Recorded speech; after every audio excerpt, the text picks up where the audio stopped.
devastating to hear the systemic failure. And to say that the system stepped over the line doesn't do anything for us. Someone will be held accountable. What this community deserves is the truth. Life was only in danger because they did not use proper tactics. It was a total overreaction, and it should not have happened. Officers were in fear of their life, and they did what they were trained to do. I want all the ones that put a bullet into my niece, I want them fired and be punished.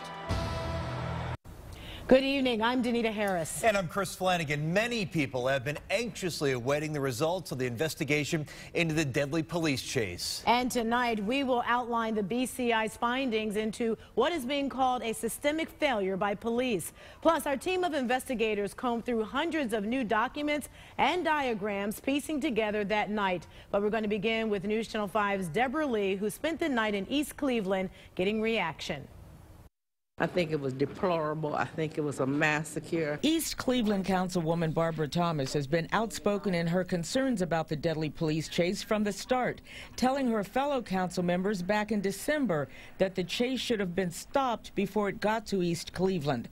Now that Attorney General Mike DeWine has issued a report which blames a systemic failure in the Cleveland Police Department, Thomas is still appalled. I am from labor, and I believe in having the police, the firemen, all our safety people around that can protect us and keep us safe. But in this instance, you killed them.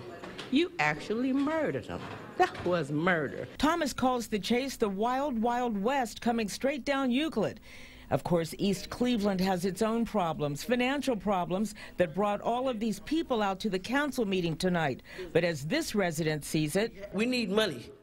But the first thing we got to get is respect. Terry Tolfree lives near the site where the chase ended. And while she feels investigators did the best they could do, she wants to see more. This has to go to the federal level, in my view, because they were shooting at my community. They were disrespecting my community. They would not have done this, in my view, in another community. Now, the mayor of East Cleveland isn't commenting on the report tonight. It is being reviewed by his law director. On Your Side Live, Deborah Lee, News Channel 5.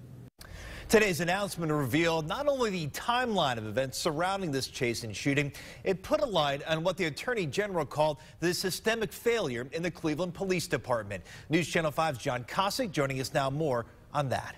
Yeah, Chris, in the release of this report, the Attorney General expressed many different opinions on many different aspects of what happened that night. But on one point, he was clear. The report may be 290 pages, but there was one underlying theme. The system let these guys down. I think the system failed the officers. I think the system failed these officers. The system failed everyone. It was a point Attorney General Mike DeWine drove home in outlining the failures he said in command, in communication, in control. The supervising officer thought there were 3 cars involved, when in fact there were 59 officers involved without permission. A problem made worse by the officers not all being on the same radio channel as is police policy. We've detailed here all the different problems, but it's a failure. You know, the system let these guys down. Cleveland Police Chief Mike McGrath takes issue with that. Sir, a systemic no, because the policies and procedures and training is in place. Now, once the review is completed, we will determine if, in fact, everybody complied with our policies and procedures. Tonight, DeWine stood by his comments, saying the chief would be right if there were only 1 or 2 officers involved. But when every officer goes outside the system, it tells you there's a discipline problem, it tells you there's a control problem, there's an education problem and training problem, and there's a communication problem. And that's not those officers' fault. Oh, the Attorney General's role, though, in this matter, only to gather the information and hand it over to local prosecutors to go through next. On Your Side, John Kosick, News Channel 5.